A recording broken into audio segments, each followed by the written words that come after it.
What do the Holy Mountain, the Neon Demon, and Beyond the Black Rainbow have in common? They all depict mind control programming. Hello and welcome to part 3 of the programmed series. My name is Alexandra. In the last video, we looked at cult dynamics and symptoms of RA. If you have not watched the previous videos, please do so before continuing.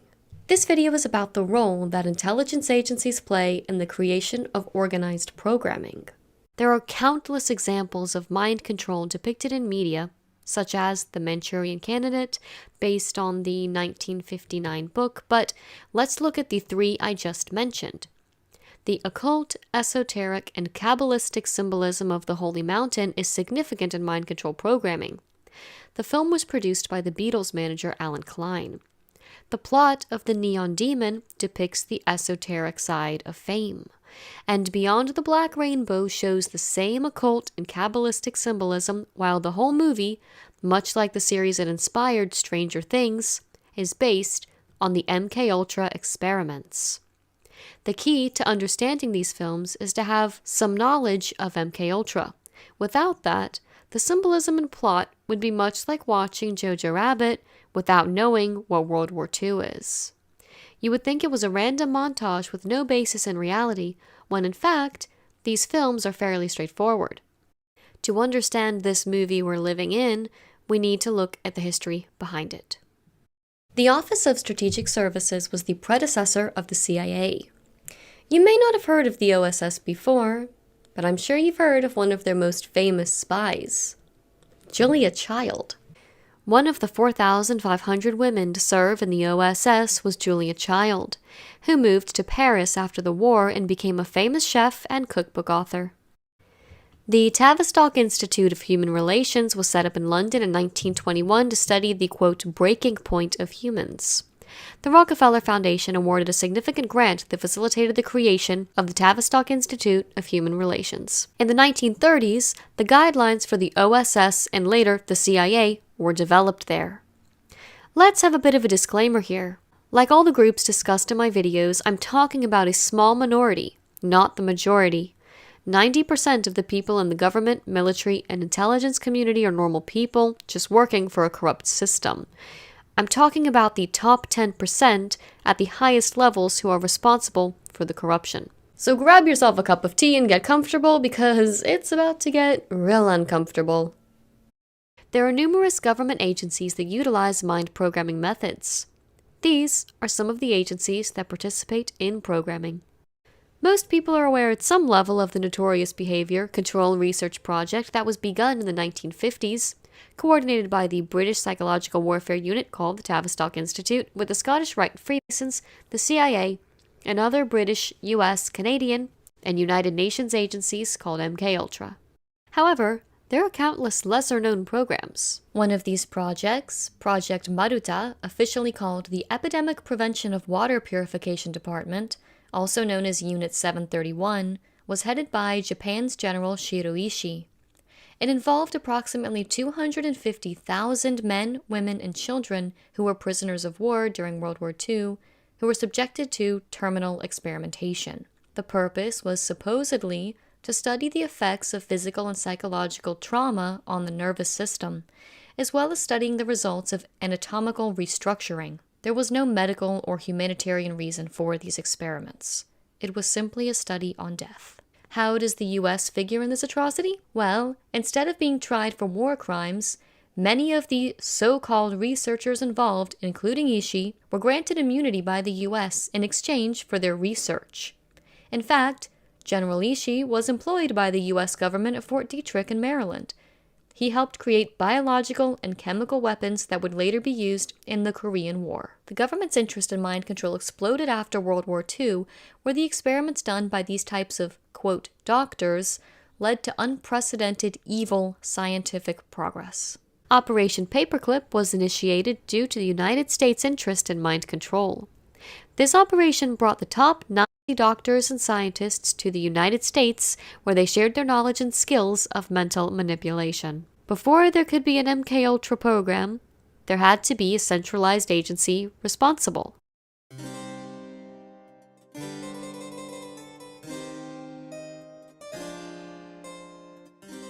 The CIA was created at the outset of the Cold War by Truman's National Security Act of 1947. That act was a response to Yalta and to the general pervasive fear that, after World War II, the greatest threat to world peace was the communists. In 1946, President Truman approved Project Paperclip, bringing Hitler's top scientists into the United States.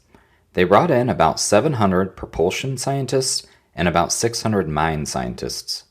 The CIA was given the responsibility to place the individuals out of Project Paperclip into military-industrial complex, including our universities and colleges.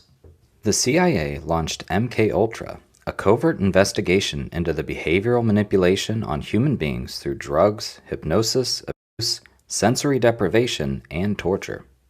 The Central Intelligence Agency launched MKUltra, and considering what we just discussed about cults, the following should sound familiar. A covert investigation into the behavioral manipulation of human beings through drugs, hypnosis, abuse, sensory deprivation, and torture on this date in 1953. The program involved 80 institutions, including colleges and universities, hospitals, prisons, and pharmaceutical companies, and was headed for more than 2 decades by Sidney Gottlieb, born Joseph Scheider, a chemist who specialized in poisons and became known for administering LSD in nearly 150 known experiments, sometimes on unwitting human beings. Gottlieb works closely with Army scientists at Fort Detrick, Maryland, developing biological weapons for the agency's use.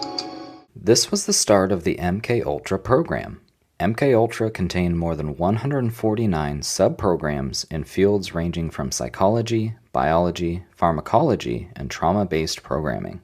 2 other secret operations, Crossbow and Overcast, also brought German scientists and engineers to the United States, totaling 492 by May 18, 1948. According to NASA documents, the Air Force took 205, assigning most to the Wright-Patterson Air Force Base outside Dayton, Ohio. The Army took 177, including the 118 who came with Wernher von Braun, and the Navy took 72. Let's break down what MKUltra is for anyone who doesn't know.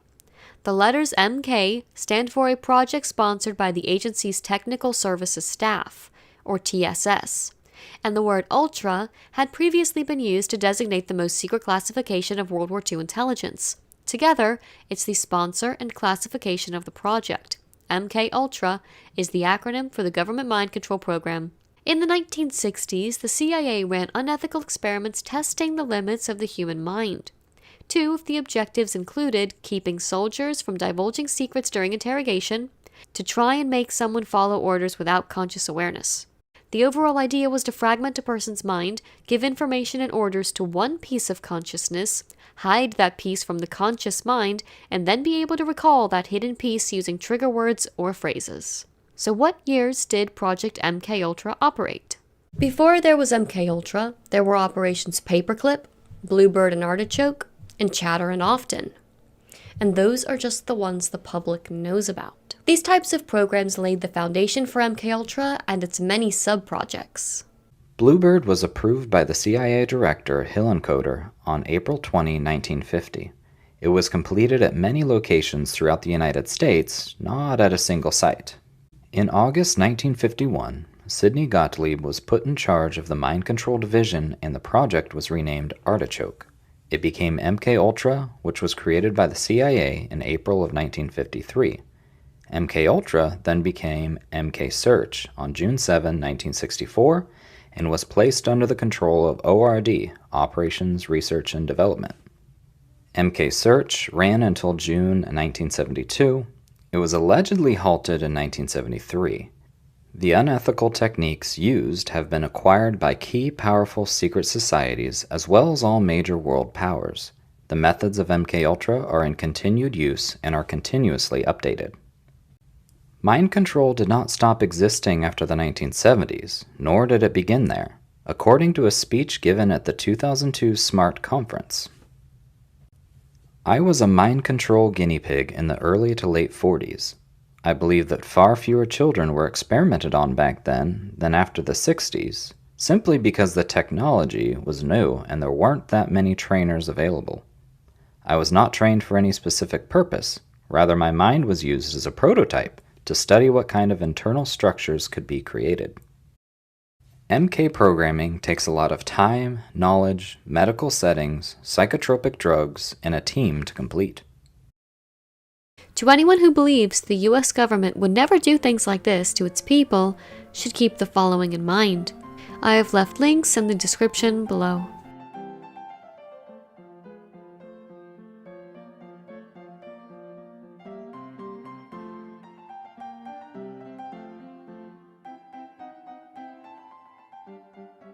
Project MKUltra was first brought to public attention in 1975 by the Church Committee of the United States Congress and Gerald Ford's United States President's Commission on CIA Activities within the United States. Investigative efforts were hampered by the fact that CIA Director Richard Helms ordered all MKUltra files to be destroyed in 1973. In 1977, a Freedom of Information Act request uncovered a cache of 20,000 documents relating to Project MKUltra, which led to Senate hearings later that year. In 1977, Congressional Record contains a report from the Senate Committee on Intelligence that details the history of covert mind control experiments, often performed illegally on unwitting U.S. citizens, conducted by agencies of the U.S. government. Interestingly, Joe Biden was a member of the Senate back in 1977 and heard this report firsthand. If something has been declassified and released, it's outdated. The methods of operation would have changed. The government has known about MKUltra for decades. Instead of stopping it or denouncing it, the program has gotten bigger and more hidden from the public. Here are some documents from the CIA's library regarding MKUltra. You can pause the slides to read, and links are in the description below.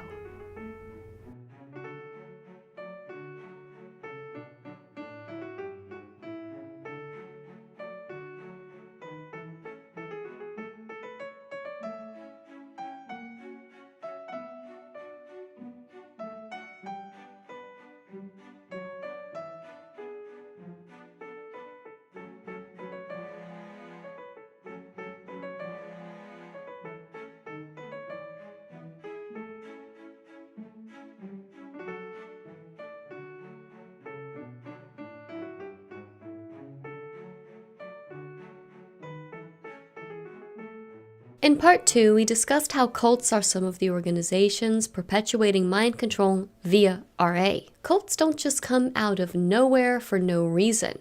Most prolific cults are not organic. They are orchestrated and executed. And some of these cults are created by our own governments. The methods that Jim Jones used in his cult, the People's Temple, are definitely classical mind control techniques. And according to a book by Michael Myers, which is called Was Jonestown a CIA Medical Experiment, his documentation leads him to conclude that actually Jonestown was run by the CIA.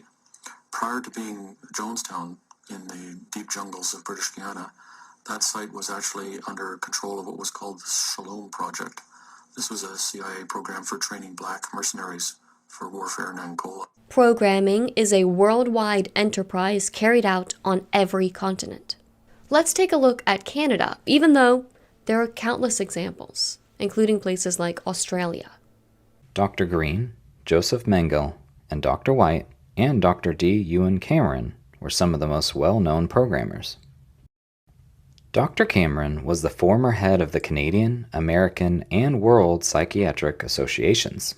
Cameron began the Allen Memorial Institute in 1943 with the help of a grant from the Rockefeller Foundation, and he was the head doctor.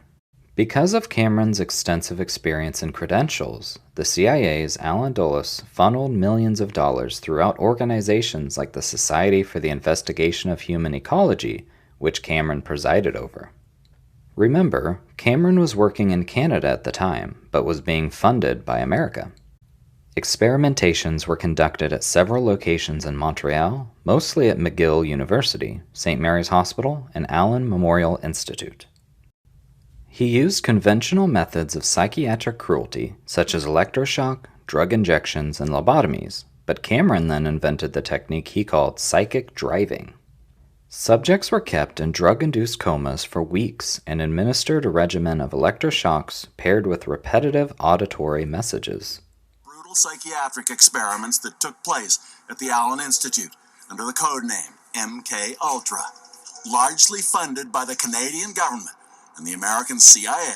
Over the years, in addition to CIA funding, Dr. Cameron received Canadian government research grants worth well over $4 million today for experiments on what was called psychic driving and depatterning. Not surprisingly, Dr. Cameron has been conveniently left out of most psychiatric journals. This may have been, in fact, largely due to Project MKUltra being publicly exposed in the 1970s through lawsuits filed by Canadian survivors and their families.